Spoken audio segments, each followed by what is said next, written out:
it's so easy to produce snake oil.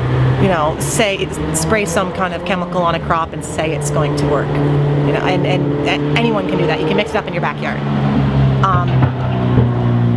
The key is to not only have the technology in the product that's going to actually work, but be able to explain why it works, because that means that you can explain when it's going to work. You know, the environment's so precarious. You never know what's going to happen, and if you don't understand the true science behind what you're selling, you can't give recommendations that are accurate and that are going to work in every situation. So, you know, our recommendation on a product will change based on the environment, the location, the crop, and unless we truly know the science behind our products, we're not able to do that accurately.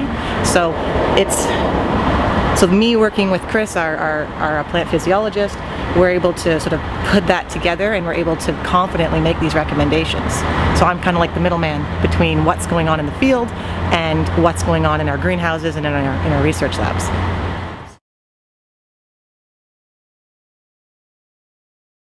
And after speaking to me, I think they get a better idea that there is true science behind our products, and I can help them have an idea of what that means. I mean, there's a lot of science that I don't understand, and to hear someone, you know, rhyme off a bunch of scientific terms, I'm like, they could be just making this up. I wouldn't know. So to be able to really show the differences, to be able to talk about the plant cuticle, this is a great example of a really thick cuticle that is going to be difficult for foliar feeding, and to explain why that is. That's the kind of thing that I can really help with.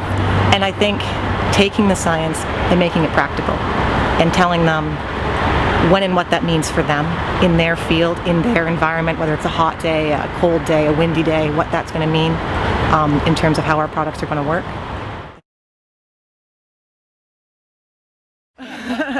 Well, no, I mean, the goal of any fertilizer company, but I think particularly at NutriAg, is to not only produce higher yields, because we need that to feed the world's population, it's to produce better quality on top of that. You know, we have a finite land mass and so much arable land that we're able to use, and the genetics of seed production are able to produce crops that can produce better yield.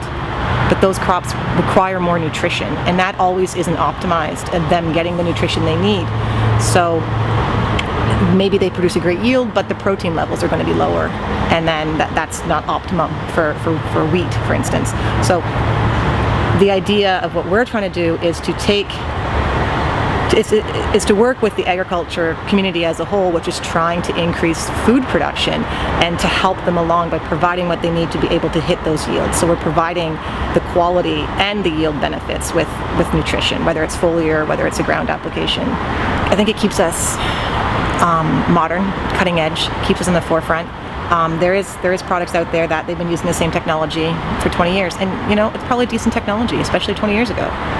It doesn't mean we can't do better. And maybe that technology is pretty good, but I think, what is the point of having a company, wanting it to grow, wanting to be the best, if you're not ever expanding and ever trying to be the best? Relying on what you used to do is just the opposite of progress.